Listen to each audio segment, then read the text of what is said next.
Unless you've been hiding under a rock for the last 5 years, you'll know that Thanos is set to be the main villain in 2018's Avengers Infinity War. Played by Josh Brolin, he'll be wielding the Infinity Stones, which will give him complete control over reality. So how the heck will anyone defeat him? Well, there are several potential ways, and that is what this video is going to look at. Enjoy! Don't forget to hit the subscribe button. It's the best way to keep up to date with all of our great new videos. During this video, a number of Infinity Gauntlets will be appearing randomly. See if you can keep a count of how many appear, and we'll give you the correct number at the end.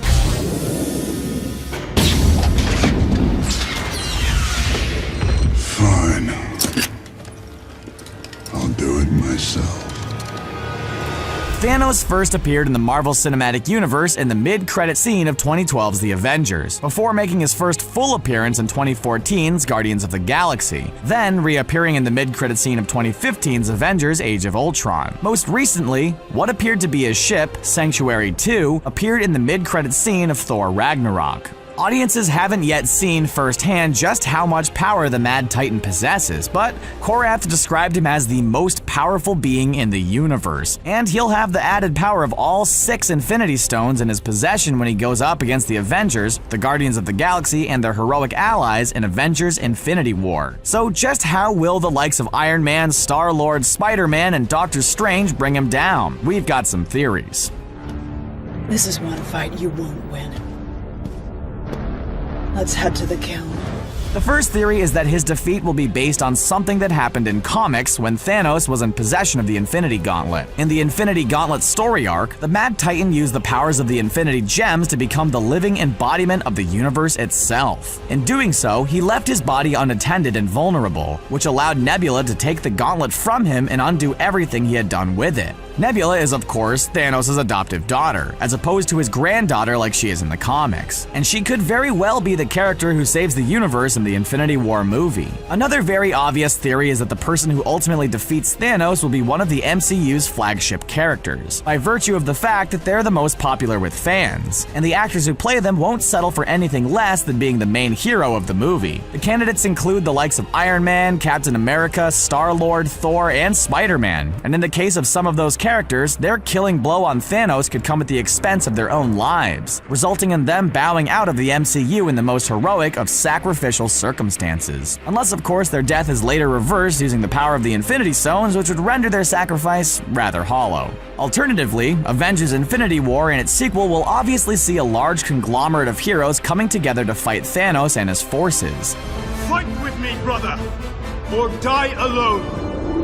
Not much of a threat, considering we're already in hell. The Mad Titan's death could also come via a team-up move from 2 or more heroes. The potential for team-ups is almost endless, as it could be a very unexpected duo or group who collectively finish the villain off. Can you imagine if Black Panther and Rocket were to team up to land the finishing blow? Ant-Man and Thor? Or Iron Man and Drax? The possibilities are so intriguing. We're all really looking forward to seeing those kinds of team-ups. So for Thanos' defeat to come as a result of one would be cool as hell. And it's definitely something that's being theorized by fans. There are also some theories on this topic that are based on clues, or at least what some people believe to be clues, that have already been seen or mentioned in the Marvel Cinematic Universe. For example, in 2012's The Avengers, we saw Iron Man's arc reactor negate the mind-controlling effects of the Mind Stone. All this came from you.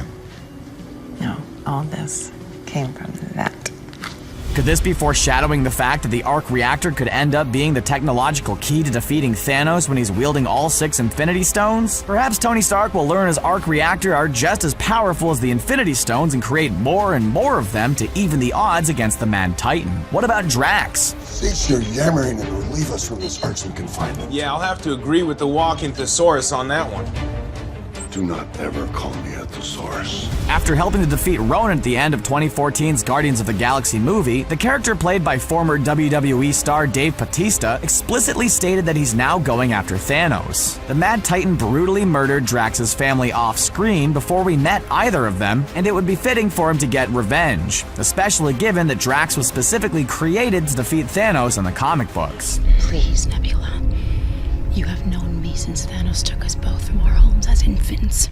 Nebula, who, as we've already mentioned, is the adoptive daughter of Thanos in the Marvel Cinematic Universe, is the other character in the franchise who has specifically stated her intention to kill the Mad Titan. In 2017's Guardians of the Galaxy Volume 2, having reconciled with her adoptive sister and Thanos' other adoptive daughter, Gamora, she left the titular team behind with the sole intention of killing her father herself. Given that she was key to his defeat in the Infinity Gauntlet comic book, which is something else we've already mentioned, this could certainly end up being the case in the MCU too. Thor is the only major heroic character in the MCU that fans have actually seen on the receiving end of Thanos' wrath. In the leaked Avengers Infinity War footage, Thor landed lifeless on the windshield of the Guardians of the Galaxy ship, which we imagine was due to Thanos beating him unconscious. More explicitly, Thor was seen with the Mad Titan's monstrous hand tightly gripping his skull, while the God of Thunder looked completely helpless. Could the emphasis on Thor being presented as one of Thanos' victims actually be a red herring? Could this actually be hinting at Thor turning the tables and being the guy who defeats the powerful villain? The fact that he learned how to unleash his true power in 2017's Thor Ragnarok would suggest he's certainly better equipped to do so than ever before. Not until I make him kill you. Slowly, intimately, in every way he knows you fear. And then he'll wake just long enough to see his good work.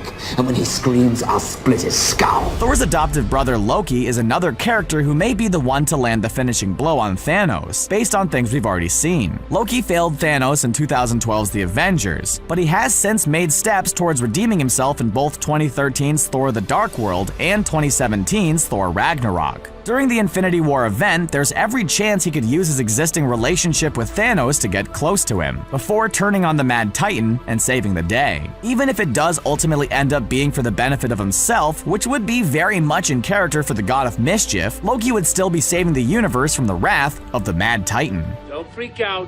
Look at your shoulder. Get off! Get off! Go! Wait, I thought Daddy didn't get scared. Ant-Man's 2015 solo movie may just have given us some hints about how Paul Rudd's character could defeat Thanos. He entered the quantum realm, which could end up being the place where Thanos is banished in order to defeat him. Given that the rules of the universe don't apply in the quantum realm, the Infinity Stones may not work there, and Ant-Man may just sacrifice himself in order to take Thanos there with him.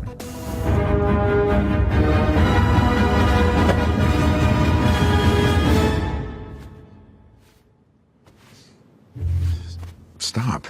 On a similar note, Doctor Strange's 2016 solo movie may also have provided some information about how Thanos will be defeated. A variety of powerful objects were seen that could be wielded by the Sorcerer Supreme, a prime example of which was the Staff of Living Tribunal. In the comic books, the Living Tribunal is a being so powerful that he can override the powers of the Infinity Gems, and the same could easily apply in the MCU with regards to the Infinity Stones. If Strange was to invoke the power of the Living Tribunal using the staff that bears the cosmic being's name, he could be the key to defeating the Mad Titan. Moreover, Thor Ragnarok made a point of showing just how powerful Strange is becoming, even though his appearance was extremely brief. He could have easily have been presented in that way to show that he is going to be a threat to Thanos in the Infinity War movie. This is the age of miracles, Doctor. There's nothing more horrifying. There was also something in 2016's Captain America: Civil War that suggested Scarlet Witch could be very important when it comes to defeating Thanos. When Vision attempted to prevent Clint Barton from recruiting her to Captain America's team, Scarlet Witch overpowered him, in spite of the fact that he was empowered by an Infinity Stone. Scarlet Witch was herself granted her powers by experiments carried out using that same Infinity Stone, the Mind Stone, and as such, she may well have the ability to control the stones to a certain extent, which was why she was able to overpower Vision. If this turns out to be true, it will obviously give her a huge advantage over Thanos when he's wielding them all. I'm not what you are, and not what you intended. So there may be no way to make you trust me, but we need to go. Speaking of Vision, the fact that he possesses one of the Infinity Stones could result in him being the one to defeat Thanos, in spite of the fact that it's widely expected that he will be one of the Mad Titan's first victims. Sure, the Mind Stone will probably be ripped from his head, but that's just setting him up for a heroic rise to gain revenge on the cosmic villain. Picture it. Vision falls to the ground after having the Mind Stone taken away from him. The Avengers then mourn before coming together to avenge the android in the same way they did for Phil Coulson in their first movie. But this time, they fail. Tony Stark then equips Vision with an arc reactor where the Mind Stone used to be, and he goes on to use its power to defeat Thanos once and for all. They were really easy to steal. That's your defense? Come on, you saw how that high priestess talked down to us. Now I'm teaching her a lesson.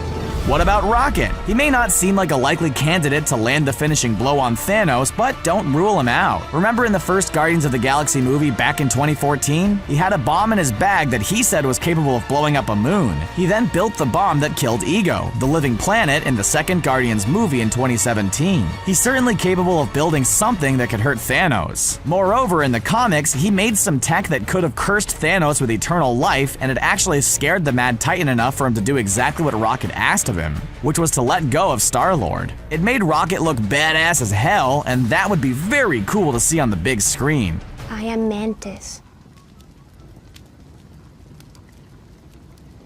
What are you doing? Smiling.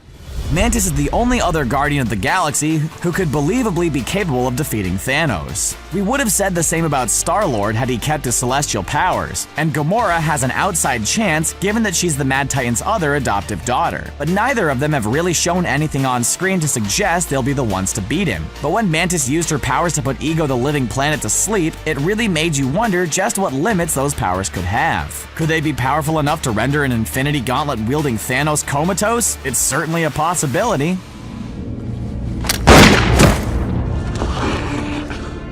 The living are not done with you yet.